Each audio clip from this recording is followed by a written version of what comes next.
What's up, you damn gorgeous, beautiful gamers? Welcome back to Role-Playing Games. This is Mariel Connor in the internet, where we like to discuss about RPGs.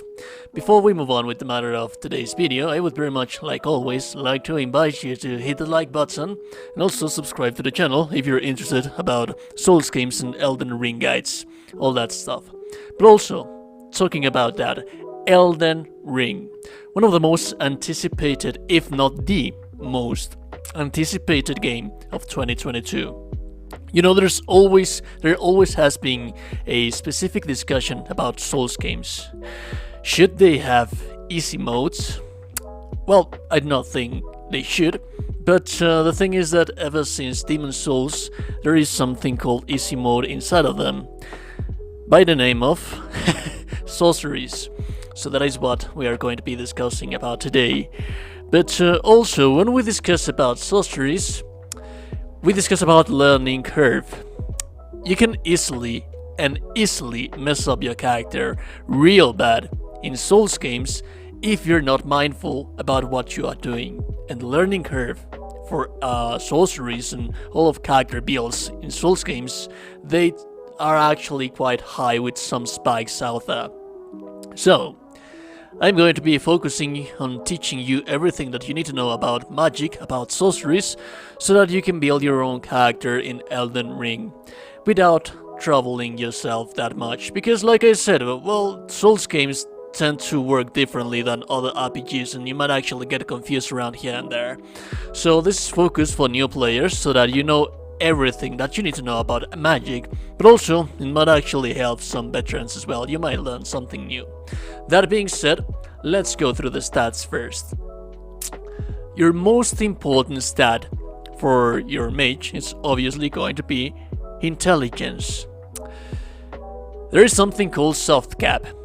This little thing called soft cap, what it does is that, let me backtrack a little bit.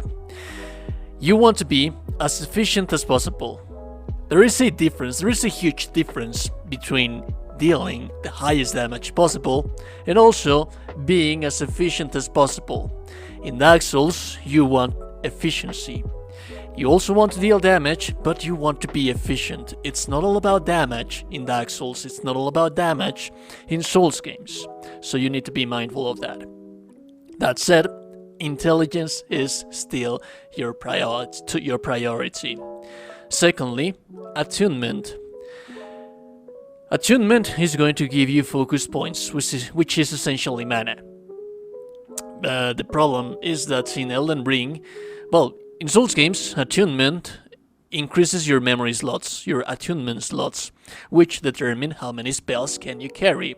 Elden Ring, that is not going to be the case. In Elden Ring, we do not know yet how can you get more spells, more spell slots, which are memory, but likely you will be getting them from exploring around the world. That said, when you place points into mind in Elden Ring, it's only going to increase your FP, which is focus points, which is essentially mana. Those two are your focal key points into the build that you're going to make as a mage. Bear in mind that there is a soft cap. Ideally, I never ever go higher than 60 on intelligence. At least when it comes to intelligence, you should never go higher than 60. Let me explain you why briefly. Let's say that, for example, each time you place a point into intelligence, the damage of your spells is going to increase by 10 points. Once each level is going to give you 10 more points, so 10 levels, that's 100 points. That as an example. But once you get to the threshold of 40 to 60, that is going to be diminishing. So each time you place a point in there, it's going to decrease the augment from 10 to 5, which is not efficient. You would very well be better placing some points into attunement to increase your mana, or maybe on bigger, or which is going to be vitality. The names are changed around a little bit on Elden Ring, but they are the very same thing still. So that said, even when you're a mage, you want health, which is bigger. you need HP, so you need points in there as well. You also need to have stamina to be able to cast spells. So some points around here and there. This that I have right here, this is how your character should be looking like. But also there's something really damn beautiful and interesting about Elden Ring. Dexterity. Dexterity is going to determine some very important thing for casters on Elden Ring, but we'll talk about that later. So, ideally, what you want to be, by the time you reach the end of the game, you will be, if you do not explore that much, if you're not that much of an explorer, then you will be like level 90. Do remember that Elden Ring is going to be an open world.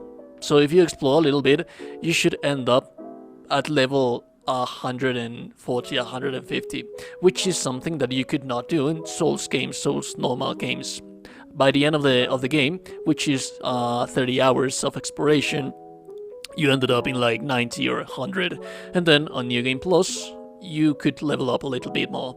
So that is why you want to be mindful, because you round up all of your builds stats on how many levels can you get during the first playthrough. You want your first playthrough to be efficient. If you're going to play something else, if you're going to explore a little bit more, then that's a little extra, but your main goal is to defeat the bosses, to fight against the bosses, and to do so by fighting them efficiently. So this is how a mage character, kind of character, could look like. As you can see, I have my catalyst, which is what I use to cast sorceries, and I also have a backup weapon in case I run out of stamina. No, I'm sorry, not out of stamina, but focus points, mana, so to speak. But this is a pure magic build. Supposedly, this is a pure magic build.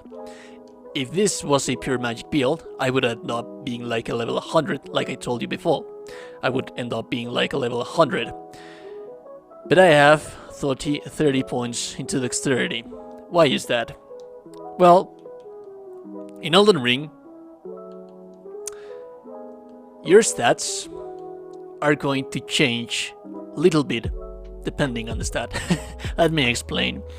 Essentially, dexterity increases your casting speed, and that is going to highly determine the value of your playthrough, the value of the spells that you are going to be using against enemies.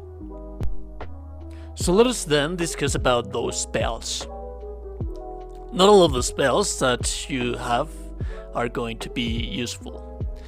The main damage is going to be dictated by, again, your intelligence, but also there are different catalysts, which are the tools that you use to cast spells.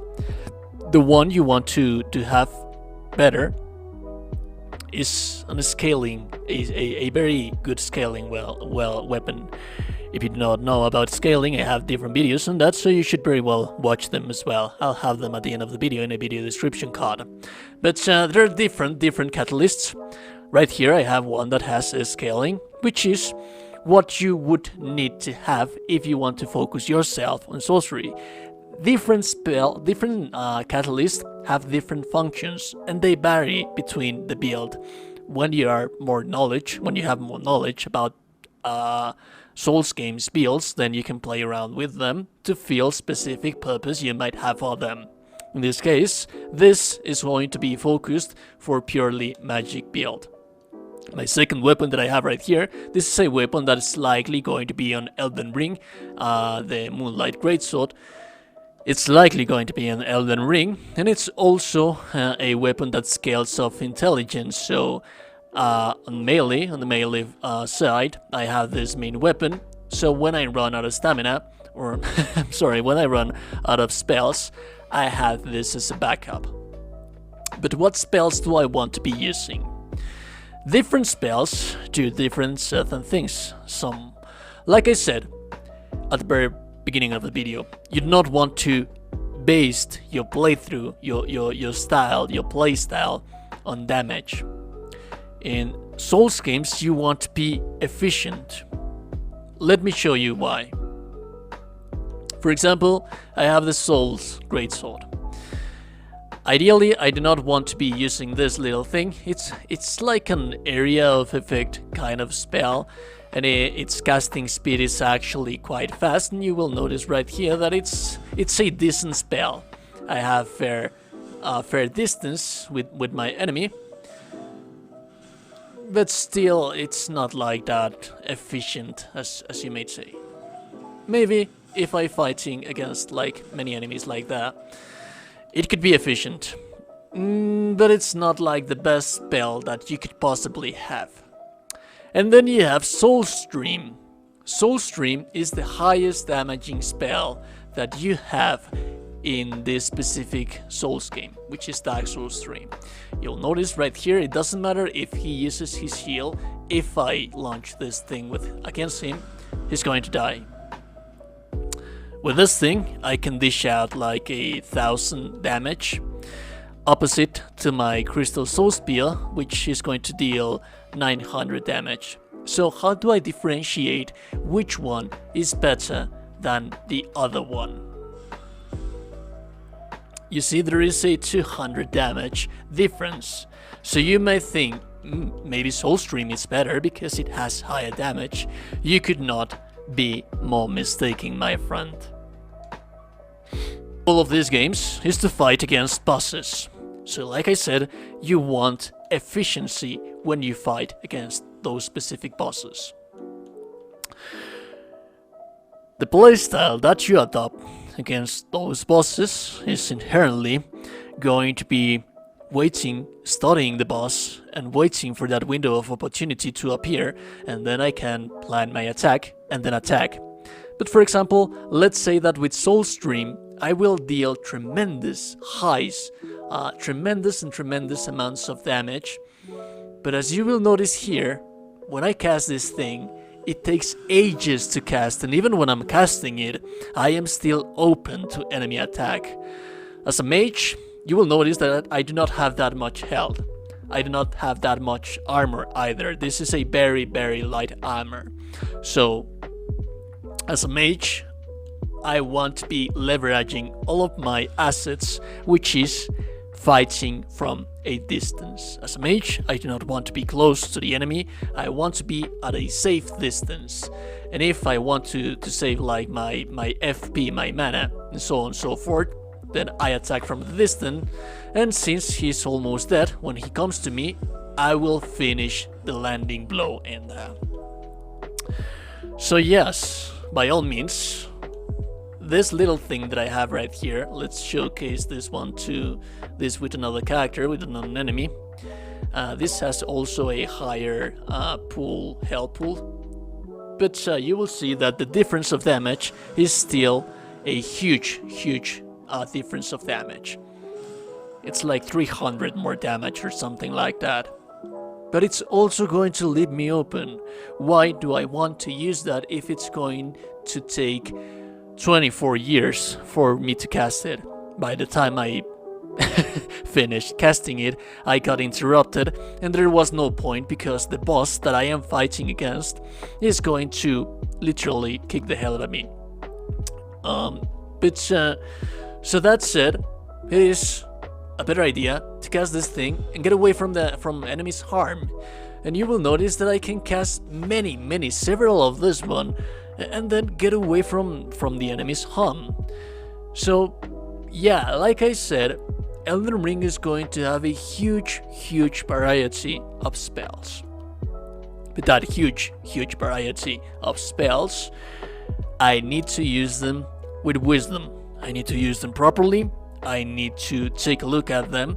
There are some flashy spells that don't actually deal that much damage. Like for example, let me show you a couple right now.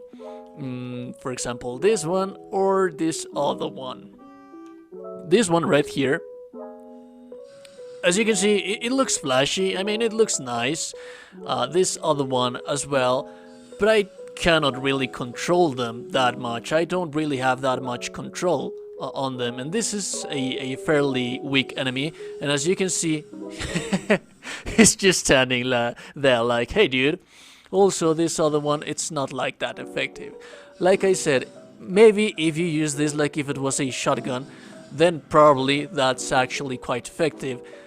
But maybe this other one, I mean, like, take a look at that. That's not efficient at all. Maybe on larger enemies, maybe on a giant, but you know. So like I said, you want to know your spells and you want to know how to use those spells.